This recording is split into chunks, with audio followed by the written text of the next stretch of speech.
Hey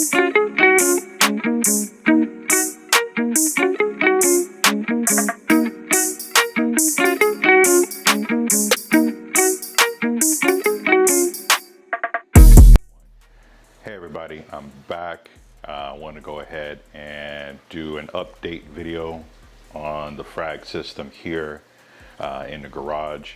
I know it's been a while since I've done a video on any of the tanks, and I'm definitely going to try to get back into the swing of things. I've been dealing with a lot of stuff personally, so just give me some time to go ahead and get this ball rolling. I know definitely it's been a while since anybody's seen this tank or the K7 system, and I want to be able to go ahead and give you guys some updates on things, some projects that I had been working on.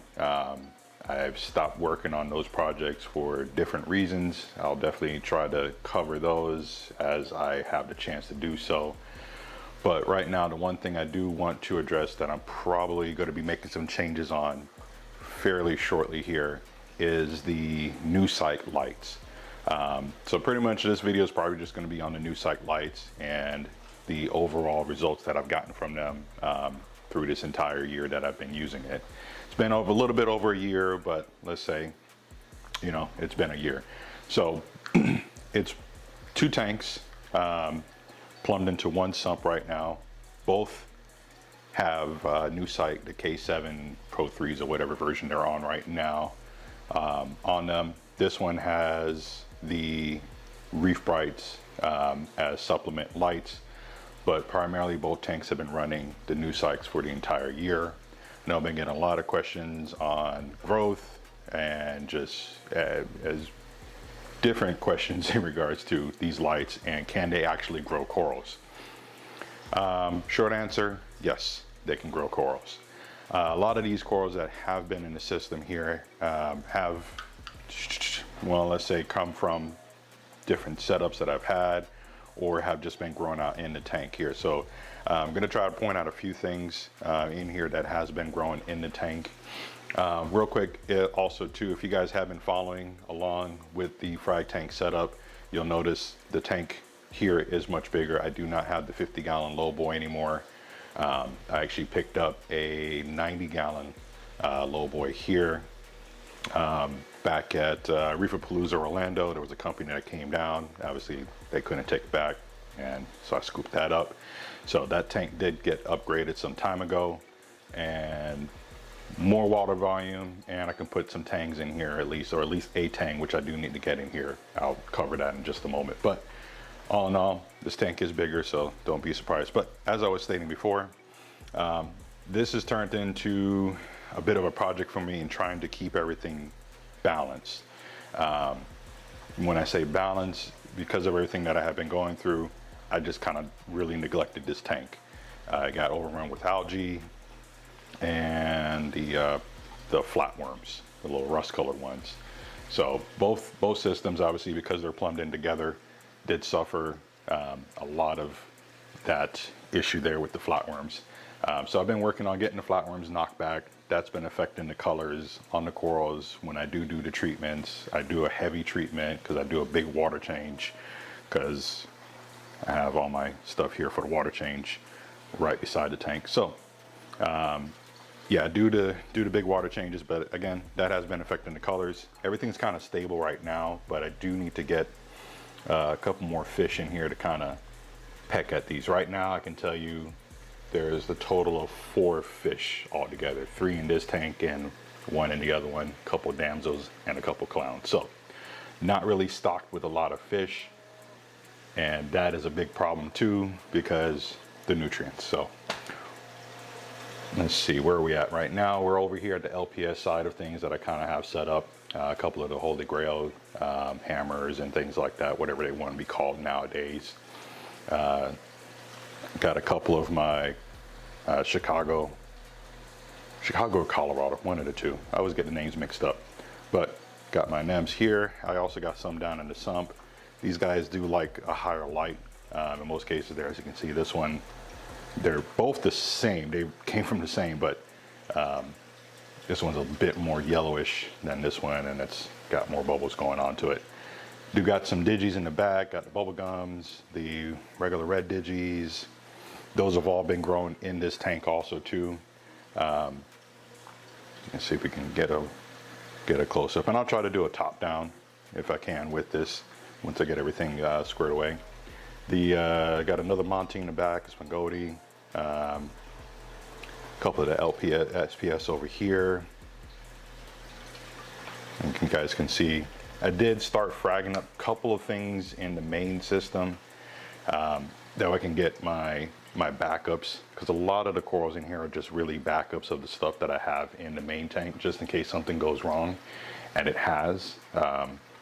So I've got a few backups here, and since the color is starting to come back, I'm realizing that I do actually have some good backups of things. Now,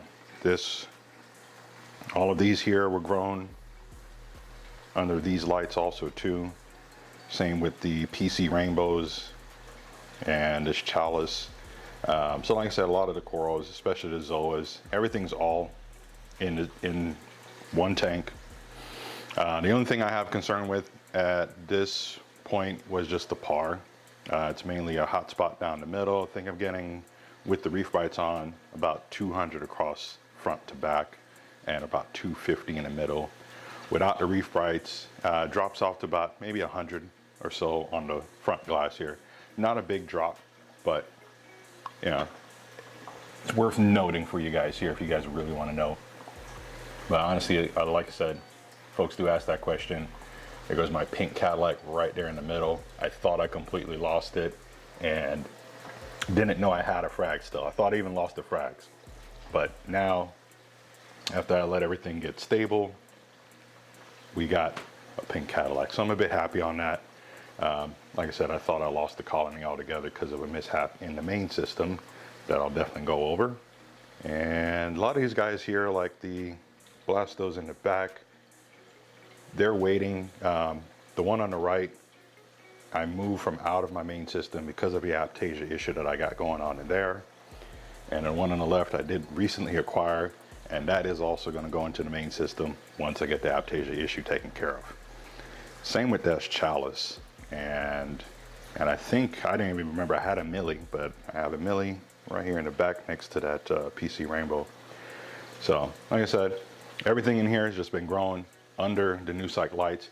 Like I said, I'm going to be making a change to the lights. I'm going to take these off.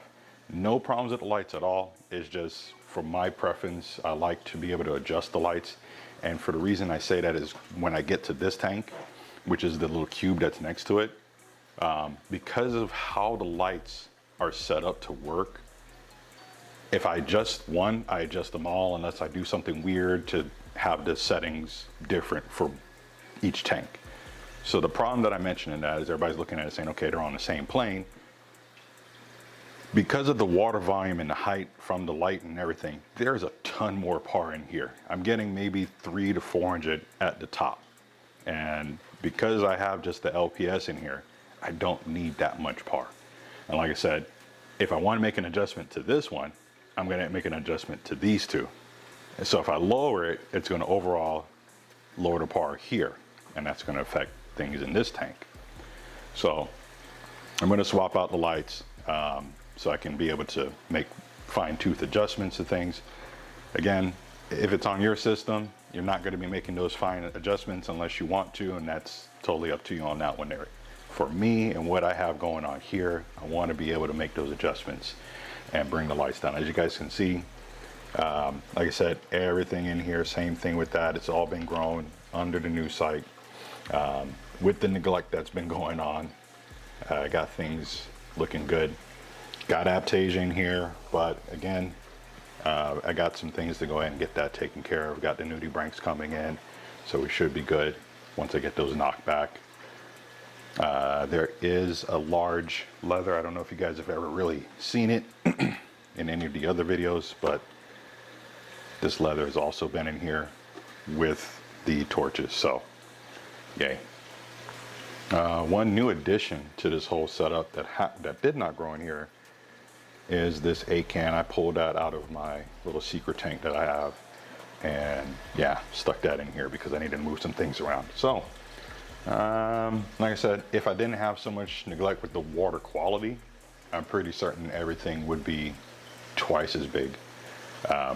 This little Monty down here was browned, completely brown when I was starting to do the flatworm treatments, because it was just affecting everything that was in the tank. Same thing, I do not want to nuke this little gold torch here. If you guys remember, I stuck this guy in here and it has been doing pretty well.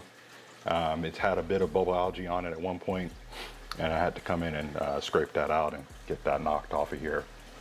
But yeah, I want to be able to go and get this tank rocking and rolling. A lot of the stuff that I have on the plates here to grow out are starting to catch, which is good.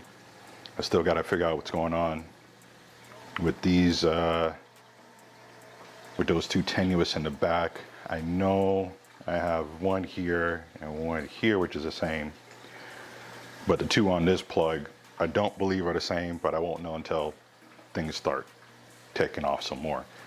My big tort in the back that's been hanging off for dear life.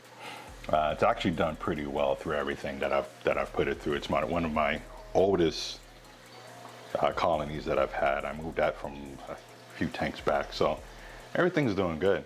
If you guys ever want to know, yes, the sunbursts can bubble.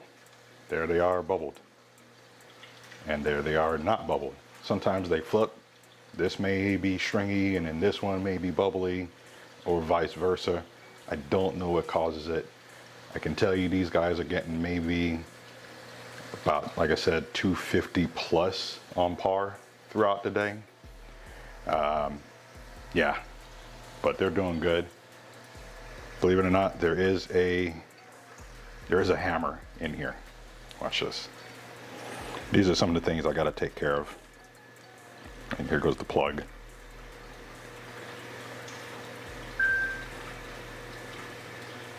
And rip this off. But yeah, I am going to have to clean out all of this. I actually got another plug that I can put on to here instead. Yeah, there's a little hammer that I have down in here that has been overrun by pulsing zinnia. I like pulsing zinnia, but I do not like when pulsing zinnia spreads, so there goes the double negative there. And I'll have to grab that guy later. But yes, they are spreading everywhere, and I'll probably just pull this whole rack out because I even got GSP that's stuck in between the rack. I still have GSP, but it's down in the sump on its own little rock and enjoying itself down there. As far as the sump and what's in the sump on the frag tank, let's see. Let's go ahead and pause this for a second and get the white balance on properly here so you guys can see what's going on. All right, there we go. Yeah, the AIs I run on here, I run at a kind of like a 12K spectrum, and then I drop it down. Got some of the acid wash bubble tips, rose bubble tip in here, a couple mushrooms. Trying to get these guys to bounce again, but that's going to be a challenge, especially with everything, like I said, what I got going on. There goes the GSP over here, and the reason that I have so much pulse and zinnia. But the zinnia's been good at keeping the phosphates down, so it's kind of part of the reason I do keep it in here. And there's some chaeto that grows in the back also too. That's really the sump. I mean, the sump's pretty basic. It's just as one big chamber here, goes over to the skimmer, then to the return. That's it. Sometimes if I'm doing a massive cleanup on the tank, I'll go ahead and throw a filter sock on so I can kind of catch everything that's coming out. And yeah, just going to make sure I get everything cleaned up. One thing I do got to work on, I had an MP40 on here and it just recently decided on conking out. I think the motor's finally done, but I'll have to break it down and see what's going on with it. So that is it on the video. Like I said, the lights, they're great. They work. I'm actually going to go ahead, get these lights over onto another system. I may do a video on that, but not my system, but somebody else's own. We'll go in and get those lights on there. They've seen the videos, they've seen the results, and they're happy with it, and that's perfectly fine. and then we'll go from there. But yeah, like I said, I will check you guys later. Hopefully I can get some more videos done on the tank and get you guys some more updates on the systems here and show y'all what's been going on. If you got any questions, leave them down in the comments. Peace.